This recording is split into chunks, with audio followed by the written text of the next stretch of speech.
Sebagaimana perkara yang sudah ma'ruf di kalangan kita, adanya ruqyah dengan bacaan-bacaan Al-Quranul Karim. Dan Rasulullah SAW pernah diruqyah oleh Jibril, membacakan ayat Al-Quranul Karim kepada orang yang marid. Itu disyariatkan, diperbolehkan. La ba'sa birruqa ma lam takun syirkan.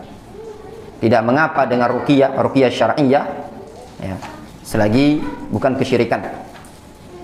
Sehingga yang namanya ruqyah itu ada dua bentuk. Yang pertama adalah ruqyah syar'iyyah dengan cara-cara yang syar'i yang diajarkan oleh Rasulullah sallallahu alaihi wasallam. Bolehkah? La syakka wa la raib. Tidak diragukan lagi annahu yajuz. Hukumnya boleh.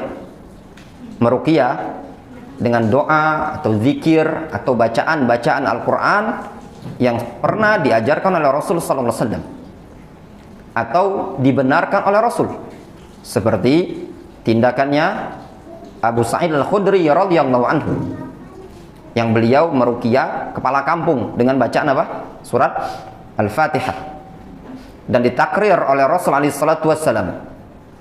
Itu tidak diragukan lagi kebolehannya, disyariatkan dan ditegaskan oleh Rasul bahwasanya Al-Fatihah anha ruqyah, itu adalah ayat atau surat ruqyah. Namun yang kedua, diperbolehkan ruqyah dengan sesuatu yang tidak dicontohkan oleh Rasul, juga tidak ada di kalangan sahabat, namun perkara tersebut perkara yang mubah, tidak terdapat padanya kesyirikan. Contoh, ruqyah dengan daun bid'ah.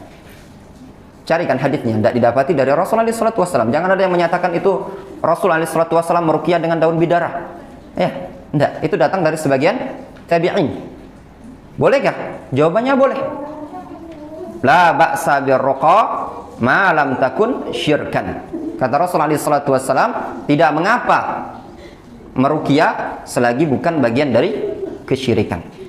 Sehingga seseorang mendatangi orang tersebut yang sakit dengan dia mengatakan dia berdoa dengan doa bahasanya dia dan bukan kesyirikan. Dia mengatakan semoga Allah SWT memberikan kesembuhan kepadamu. Doa seperti ini itu sudah dikatakan ruqyah. Namun ruqyah dengan perkara yang mubah. Difahami dalam hal ini tadi?